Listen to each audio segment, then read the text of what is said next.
Ladies and gentlemen and non-binary friends, and welcome to Kerbal Space Program. This is the first time I've ever played this there game, and I'm excited. I'm excited to see what all the hype is about.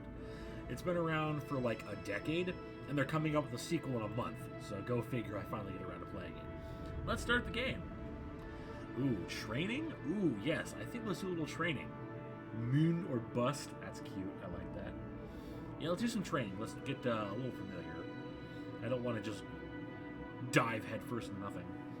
Ooh, getting started and basic instruction. This tutorial, presented by famous rocket scientist Werner von Kerman himself, covers the basics of rocket construction in the vehicle assembly building.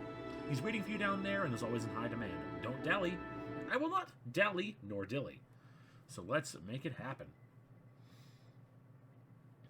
After we get the loading screen going.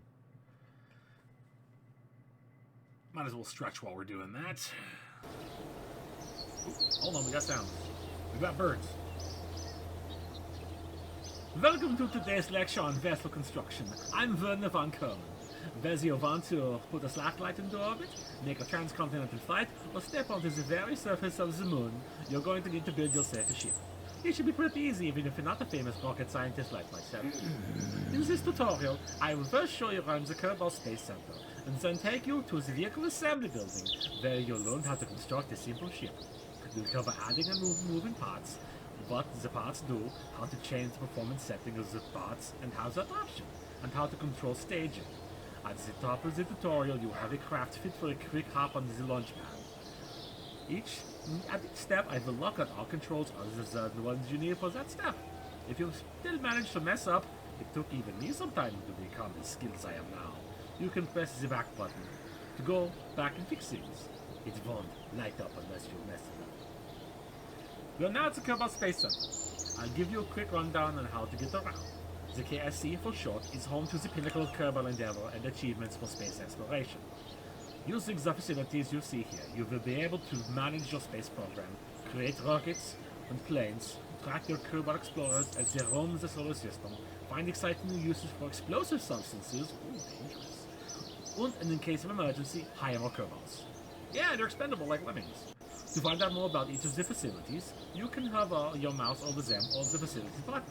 This shows up when the cursor is outside this window. If you need to repair a structure or upgrade someone's career, you can do this by right-clicking them. Take some time to hover the mouse over the buildings and see what they each are, and when you're ready to enter the vehicle assembly building. Okay, so we got the vehicle assembly building right there, where spacecraft are designed and built before being moved over the launch pad, which is going to be back here behind our homeboy here. Space Place hangar for construction of spacecraft. Astronaut complex is a living and recreation space for crew members. Ooh, the admin building may not seem like a very exciting place at first, but here's where our strategic decisions are made. Smart. We've got the research and development facility. A team of scientists work hard to crunch the data received from mission experiments. Here, all research technologies can be viewed and new ones discovered. And then over here is the tracking station. All ongoing missions can be viewed and focused. Landed craft can be recovered here as well. Alright. I just realized that my camera is in front of the text box, but it's okay. I read it out. Oop, there we go. Now for future things, the text will be there. Alright, let's go to the VAB. Let's go ahead and get our first tutorial step. Alright, sorry, checking in on chat now. The resemblance between me and Kai is uncanny. Yeah, apparently so. Ooh. Move over to the other side, you text box. Ah, very good. What you see in the middle of the screen is the construction area. This is where parts are placed and your craft is constructed. On the left side of the screen is the parts toolbox. It will show all the parts you have available in each of the different categories. Once they're ready to pick that is. Stop jumping over there. How do I do that? If you want your craft to be controllable, you need a command module, and it's best to make it the first part you place. This part will either contain some plucky Kerbal crew or an automated pilot mechanism. If you're just starting, there's only one choice. Go ahead and pick the command module from the Pods tab. As in this one here, the MK1, Part 1 command module. Originally built as a placeholder for a demonstration outcome of a rocket, the Part 1 command pod was heralded as a far safer and more reliable option than its predecessors by rocket scientists throughout the world. It's now commonly seen in active service. Sure. At least After at least one part is placed, you can look around with the following controls. Open the camera, right mouse trigger. Move the camera down, zoom the camera. If you would like your pilot to be able to make balls in one flight, your ship will have to return safely to the ground for water and Kirby. Parachutes are a simple way to make sure that happens. They can be found under the Utility tab. Change tabs by clicking the icons in the left part of this window. Utility tab. It's going to be there at the bottom. When you're choosing parts, you can view the details of available parts by hovering over them in the toolbox. When the info is visible, most parts have an additional information window, which can be opened with a right click. Note that the parachute states the effective diameter in each state and what the maximum safe speed for deployment is. Go ahead and select the Mark 16 parachute by left-clicking on it, then move it to the top of the command pod so that the green sphere at the bottom of the parachute lines up with the green sphere at the top of the pod. So yeah, there we go, we got our Mark 16 parachute. Mark 16 parachute might be considered by some to be a little more than a random stitching together of the surplus parts it is, in fact, made from. But the fact remains the Mark 16 has been widely accepted as generally a better alternative to being in freefall. Yes, always.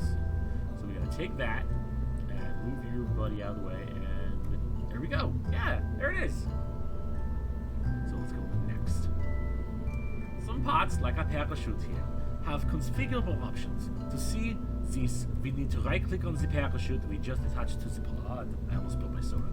On the parachute, you will see that we can adjust our altitude and atmospheric pressure at which to open. That setting can be quite useful on distant roads.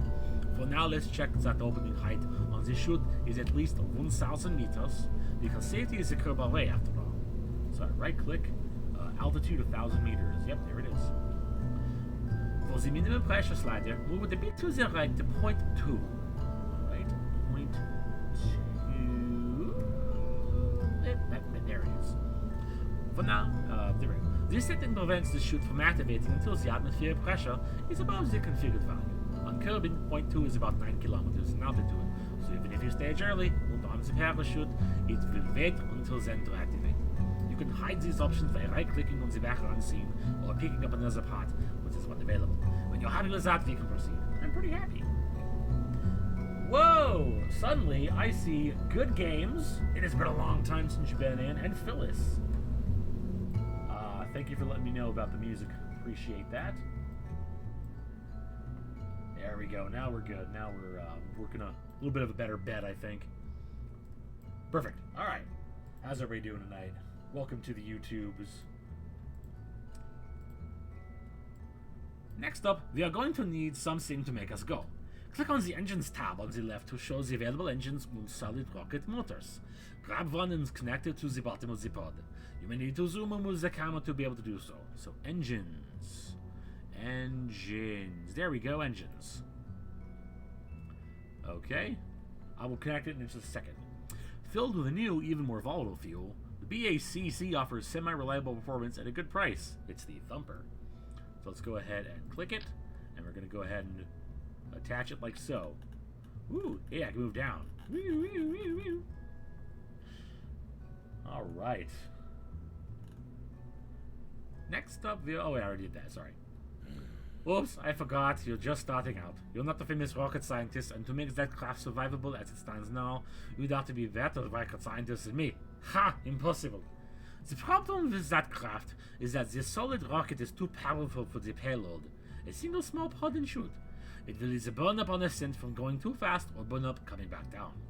Even if you survive that, the craft's mass will cause it to fall too fast for the parachute to operate properly, and you will hit the surface before it could stop you. Okay, I promise to teach you how to change that to make it work in a later tutorial. But for now, let's continue. Well, at least this way I get to tell you about the removing parts. Pick up the back sumper, and either drop it back over the parts toolbox or press delete. I'll go ahead and delete you. There we go. Oh god. Instead, let's add the solid motors that's a better match for this ship of this size. At the start of your career, you will have what I consider rubbish parts. Literally, the motor here looks like maybe a converted trash can. That said, it does not have enough oomph to get this little craft moving skyward and quickly. As you progress, you'll be able to unlock more engines and other parts. For right now, pick up the RT5 Flea when connected to the bottom of the pod. That's what I'll do. The solid fuel booster, RT5 Flea. While considered by some to be a little more than a trash bin full of boom, the RT-5 can be seen in use at many space programs, perhaps possibly because it's the only option for many space programs. But nevertheless, this small booster provides a nice kick of lift to lift small payloads to considerable heights. Use with caution though. Once lit, solid fuel motors cannot be put out until the fuel runs out. Alright, so let's go ahead and take that guy and detach it. There we go. Nice one! You've built the simplest survivable craft possible. We should go launch this right now, but it might be safer to explain one other thing first.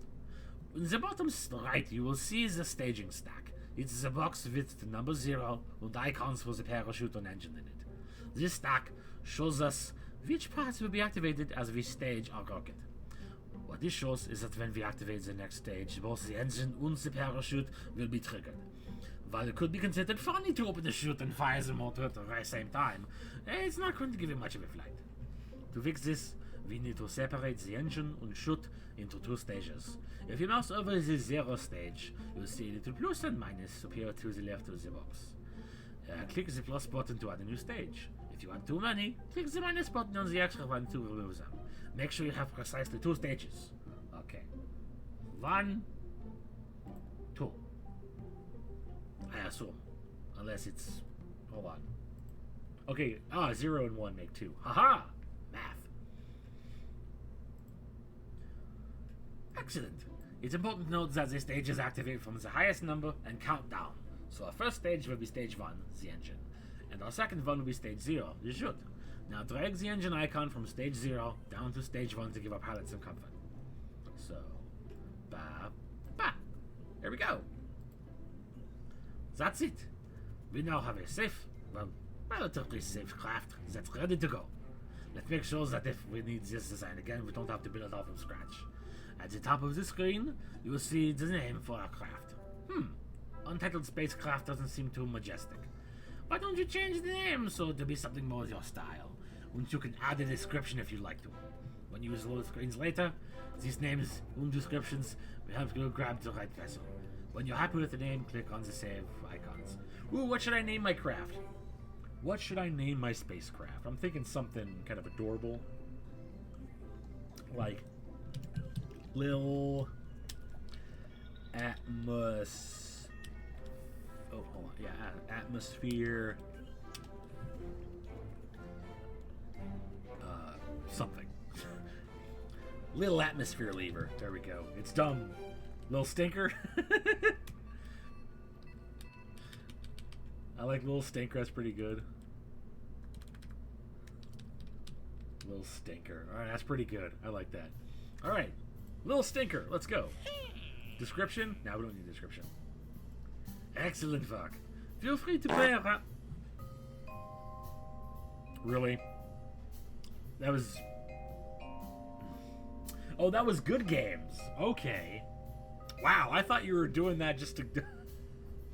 just to lead up to the fart sound yourself. Alright, you guys are working together, I see. Excellent, fuck. Feel free to play around with the parts and techniques I've shown you. And when you're ready to continue, press the red button to exit... to the upper right to exit. Back at the training menu, try the Flight Basics tutorial to learn how to fly this little craft. And send the intermediate construction to teach you about the editor. Alright, let's go ahead and leave and save and continue, and let's check out what you want to do. Oh, I know that wasn't you, Kai. It's cool. It's cool, man. Basic flight. Alright, so we're going to be spending some time doing the tutorial stages, and I'm okay with that. Get a few episodes of tutorial going, or I might cut some stuff out in editing. We'll see. Oh, here's a new guy. Welcome to Kerbal. I guess he sounds like that. Sure, yeah. Welcome to the Kerbal Space Center Launch Facility. I'm Gene Kerman, and I'll teach you the basics of piloting a spacecraft. I trust you've already checked the basic construction tutorial. Yeah, if not, I recommend you do so before going through this one. Today, we'll do a run-through of all the important controls for your little spacecraft. Our little hopper from your basic construction lesson with Werner may not have all of them, but we'll do a full run-through once and see how it flies. Is that the proper spelling of flies? Whatever. Flying a spacecraft... What the heck was that? That was weird. Okay. Oh, hello! Hello, new friend. What's good with me? We're playing Kerbal Space Program for the very first time. And we're doing it for the YouTubes. So, yes, hello YouTube from No Monkey 482. Let's see what this basic controls thing has for us. Flying a spacecraft's all about being in control of a generally very chaotic situation. As a pilot, your main flight controls will affect the pitch, yaw, and roll of the ship. Let's look at those first. All the other controls will be locked until they're needed or this tutorial is closed. Oh, thank you very much. Thank you, Luke, I appreciate it. Seen a couple of videos kept missing the streams. Well, hey, glad to have you here. Welcome to the stream and YouTube. At the same time? Not really. Pitch, yaw, and roll are the three directions you'll rotate your craft. To help you visualize these, we've taken a holiday snap of the hopper below. Yeah, cool. So yeah, yaw is on its x-axis. The roll looks like it's on the z-axis, and the pitch is on its y. Cool. Oh, I get to use my keyboard now. Awesome. You control your ship's rotation using these controls. So pitch up and down with S and W, yaw left and right with A and D, and roll left right with Q and E. Okay, cool. By controlling pitch, yaw, and roll together, you can keep a ship at a control flat. Try it now, and notice the indicator on the lower left side move as you provide control input. Throttle plus pitch, yaw, and roll are the main controls you'll need to master for a successful crash-free flight. We'll skip over throttle control for now as this vessel has no need for it. Don't worry, I'll explain another time when it's of use.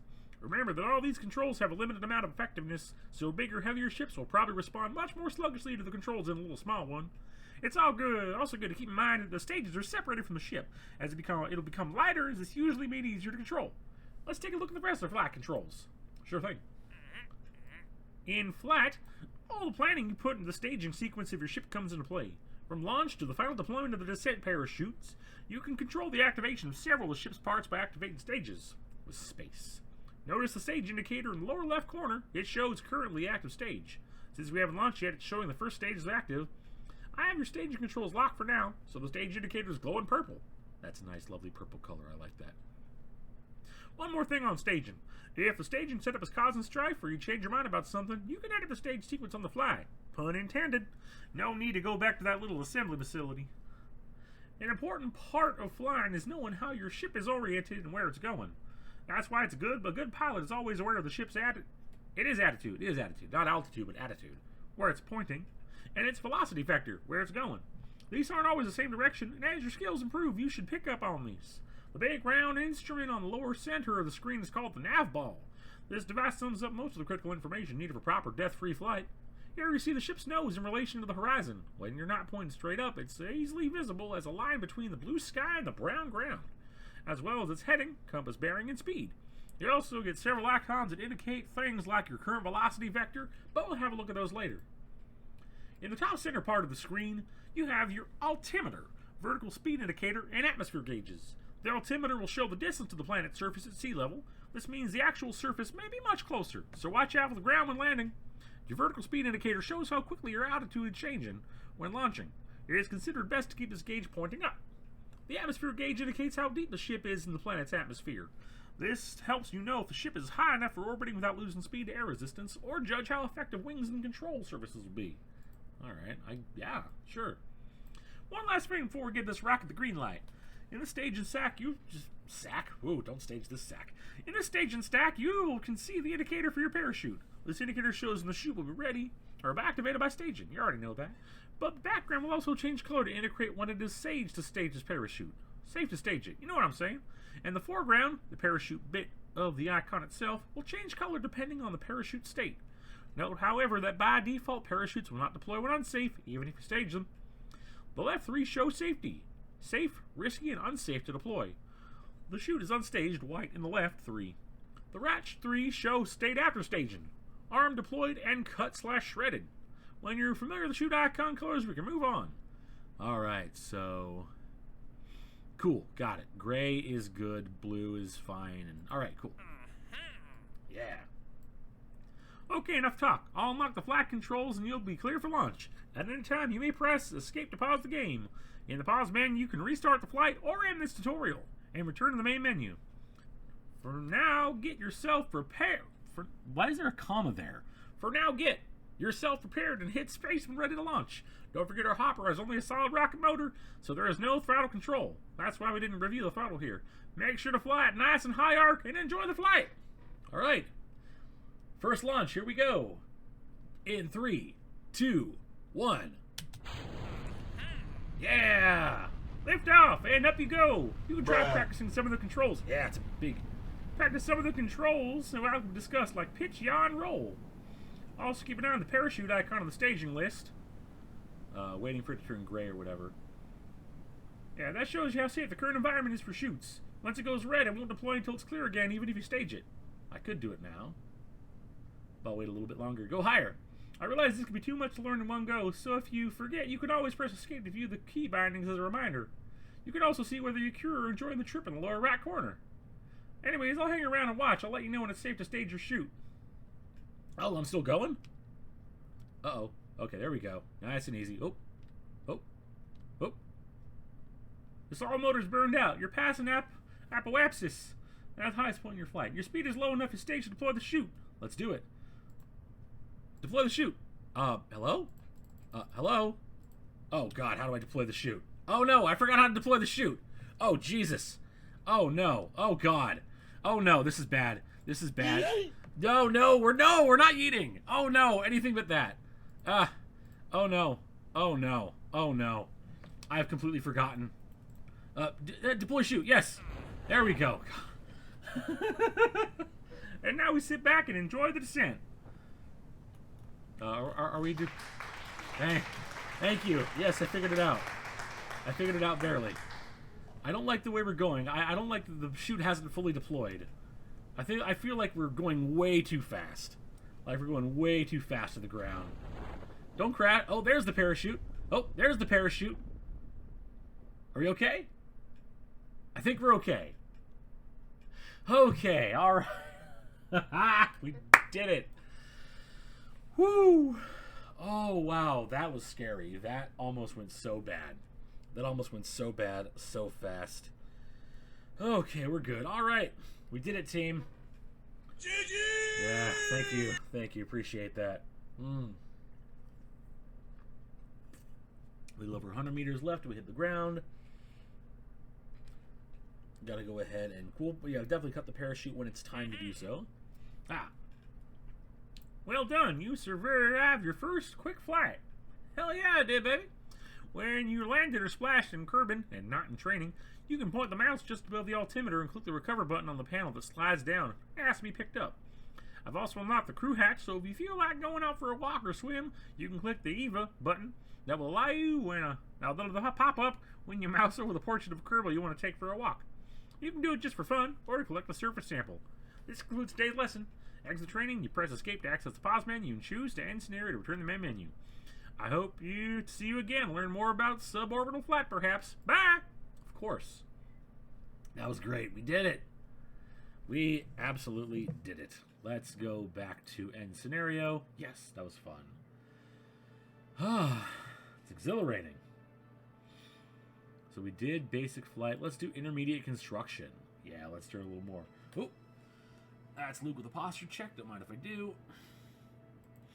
All right, let's do a little more better building stuff. We get to see our boy Werner again. Over to the VAB we go. Here we are again. Now to business. If you remember, in our last construction tutorial, we covered how to build a simple hopper and some of the basics of the construction area. With this tutorial, we will expand your knowledge of some of the more useful features in the VAB. And we'll build a more complex craft that will be able to get us out of the atmosphere. There we go. To build our new design, let's start with the craft we built in the basic construction tutorial. So this one we just called Hopper. This will save us a little bit of time, and the accounting department is always very happy when we save on time. Click on the open button in the top right corner and load the hopper. There's that, and there's the hopper. Okay, load it. And then remove the flame motor. Okay, boop. If you mess up, you can recreate the craft from the part list by placing a part first, then a parachute on top of it. Note that throughout this tutorial, I will leave all parts you need available to be placed.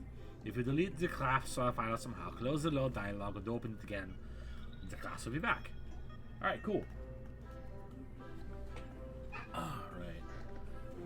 Unlike last time, we won't be bringing the whole vessel back, so we can change our parachute stat from what we used before. Right-click on the parachute and verify that the deployment altitude is set to 1000 meters as last time. But also set the minimum pressure slide all the way to the right. 0.75 atmospheres. That corresponds to an altitude on Kerbal of about 2 kilometers. It means a much shorter time hanging around during descent. First off, let's change the name of our craft. The description if you want, so we can have our little trash can special for later on. Simply change the name of something other than Hoppers if you proceed.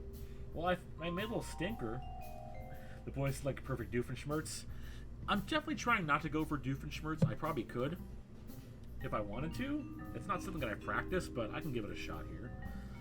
Lil Stinker 2. No, not Steiner. Lil Stinker 2. There it is. Great.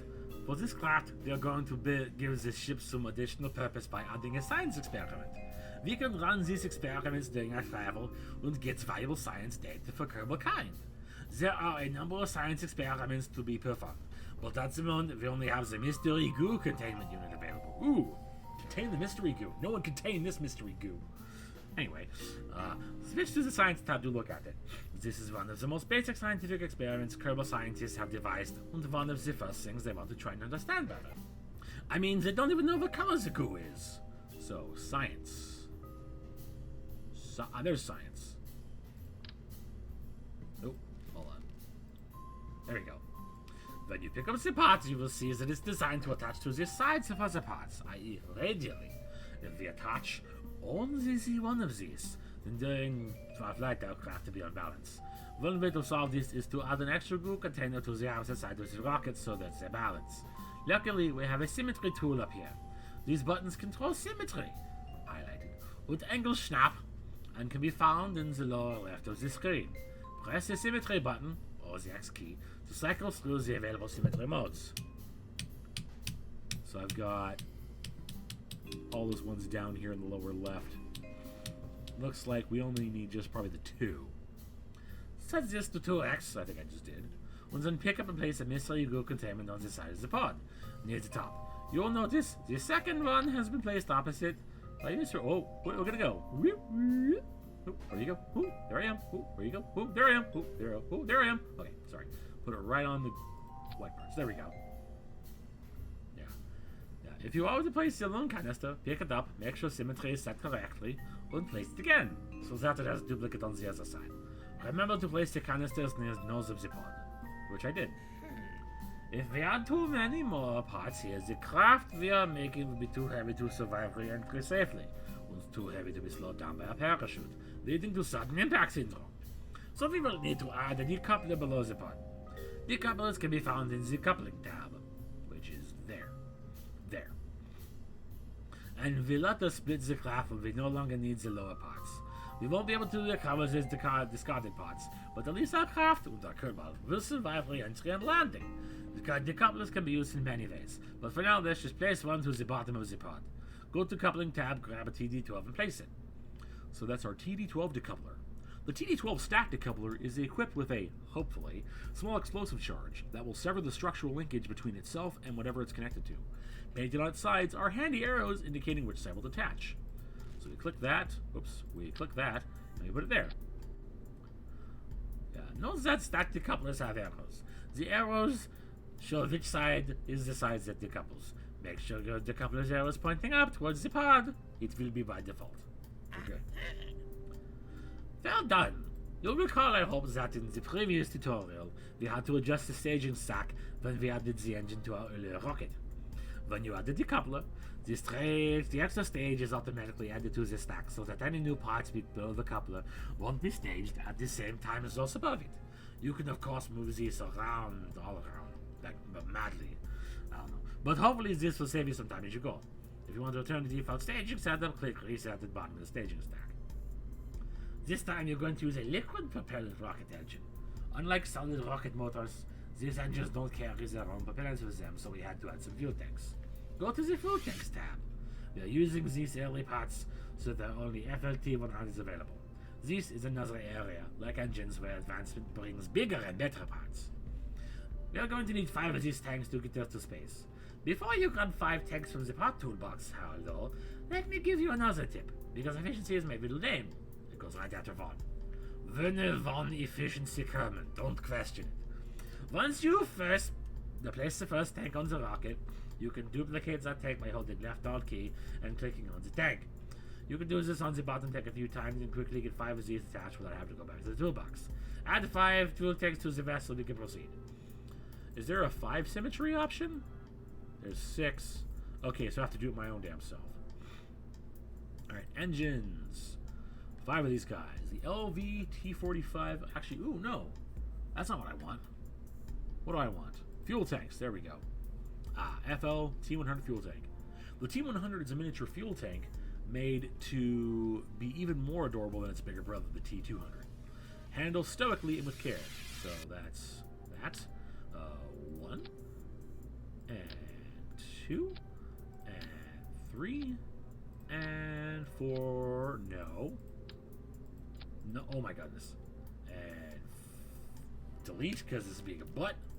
And 4 and 5. Alright, cool. 5 fuel tanks. Good. Switch over to the engines tab now.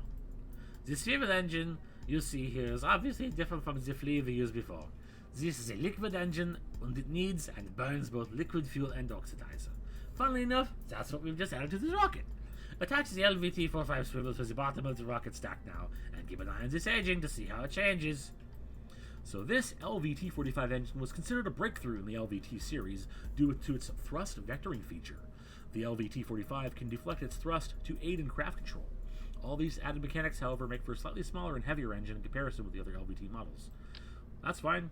We'll put that there. And the staging. So that's right, I think? I guess. You're almost there, and you're doing fine. Maybe not as speedily as some of my calibers, so shut up.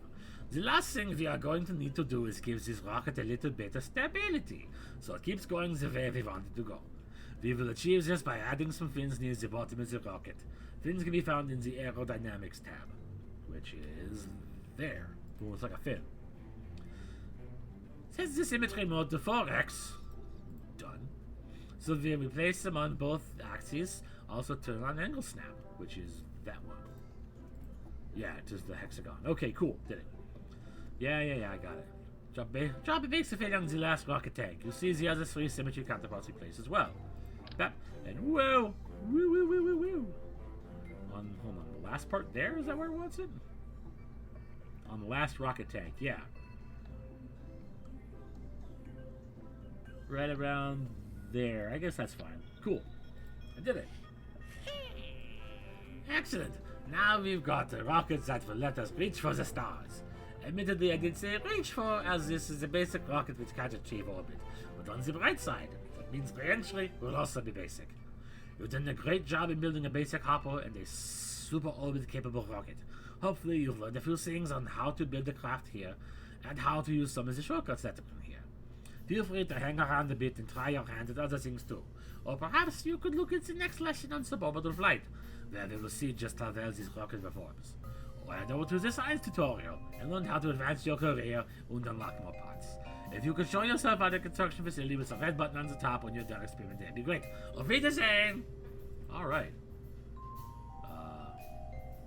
I guess don't save. Alright, fine. Cool. Well, that's awesome.